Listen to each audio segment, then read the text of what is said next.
we're at Cesar Chavez Memorial, and this is very significant for El Centro de Amistad. He was a leader in the plight to help our Latino population.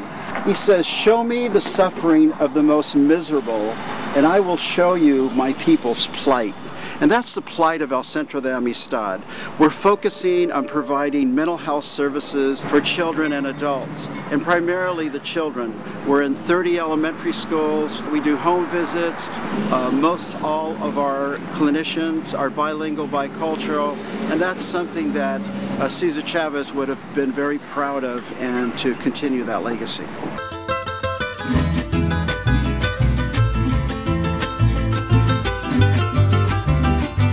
In terms of what we really do is we focus on the needs of the LA Unified School System.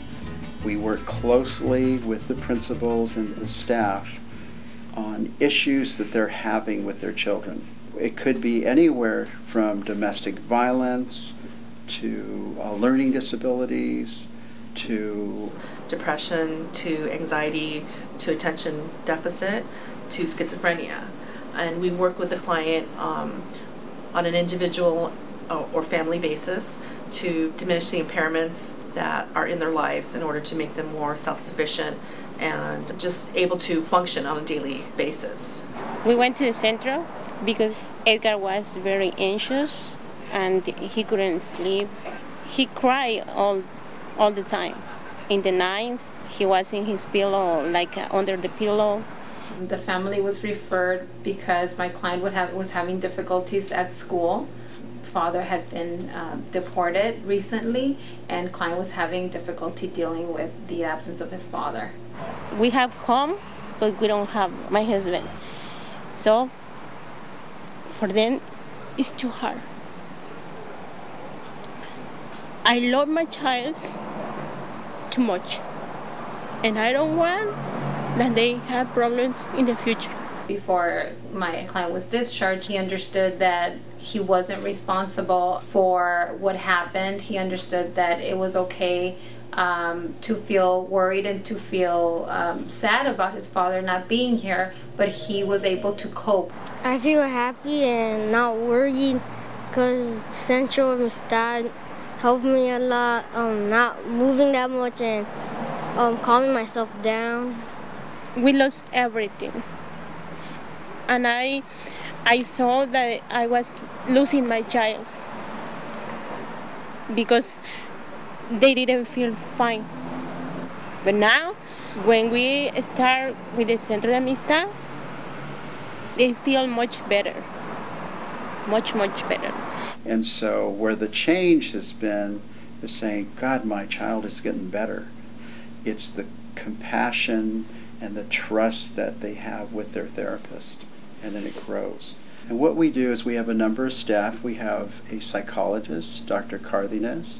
Dr. Cardenas helps supervise some of our young clinicians. We have another psychologist, Dr. Martinez. As a matter of fact, Dr. Tomas Martinez was a former executive director. Well, I think one of the unique efforts of El Centro is that we've actually never charged for our services, and so all our services have always been free, and particularly directed at the low income or the poor community in the area, which obviously is probably more at risk because of the problems and the difficulties that they survive with daily. The data is that persons with major depressive disorder, 75% of them never get treatment. So with this population, us being here and us being known as a bilingual, bicultural agency, it opens the possibility of persons coming into treatment. So dealing with the stigma that is quite strong and still out there for Latinos seeking mental health treatment, so helping them kind of get past that and normalizing that this is just something that happens to all of us. Because you're in therapy or seeing someone or need to continue seeing someone, it doesn't mean that you have a serious mental disorder, you're not crazy, estás loco, right? And because they're going to get pressure from some people out there that tell them you don't need to see that person, all you need to do is, let's say, use your spirituality, just pray enough or something like that.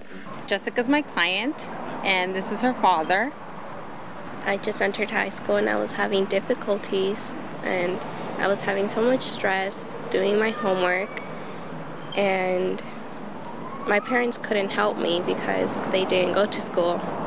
like they didn't get that far, and so I just had to do it on my own. And then I started having a lot of conflicts with my parents and my siblings.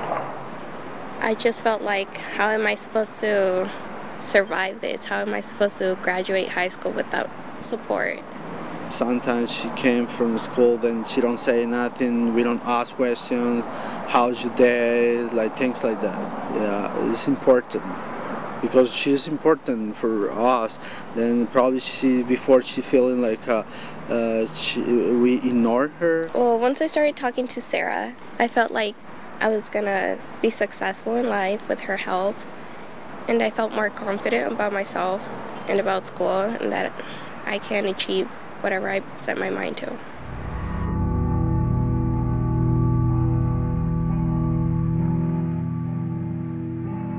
It's kind of like ever since Columbine started, Tony Police represents the whole county of Los Angeles, works with the police department, FBI, and on school threats and violence.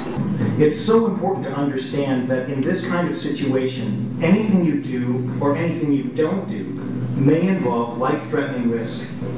If you determine there's no other option than to take out the shooter, then you must be prepared to do whatever is necessary to neutralize the threat. So he and his team are going to do a training for our whole staff. You get two kids fighting in the schoolyard. You separate them, you can interview them.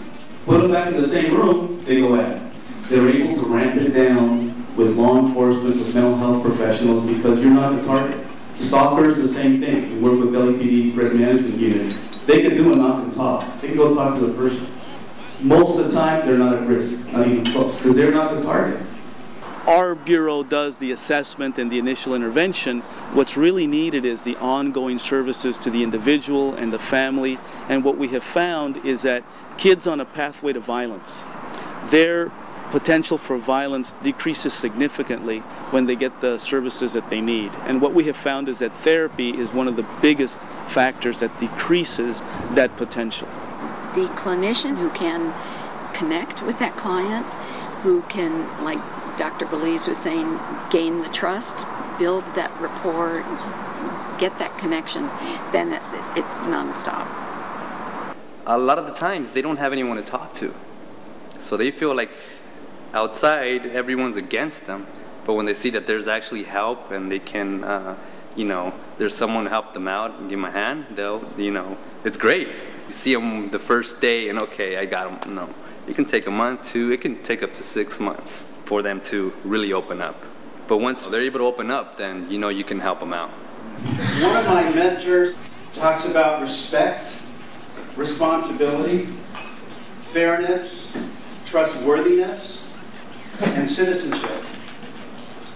And that's who you are.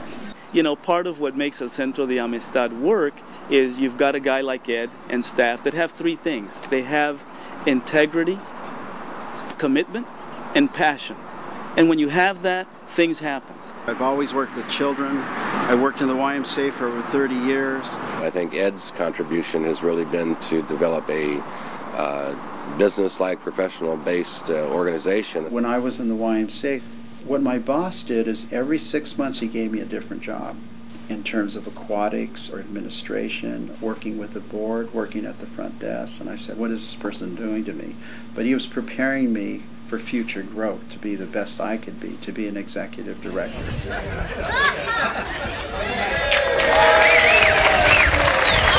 So as I've moved along the path of my profession, my skill set has been in management, being able to assess whatever the need was to help our agency in whatever we do. It makes me tear up, the way we can affect lives. We see it daily. We see it daily. It's giving back. When you feel like you are alone, when nobody can help you, all the time you feel like, oh my God, what am I going to do now? When you find someone that can help you, when you find that kind of person, you can change your life for better.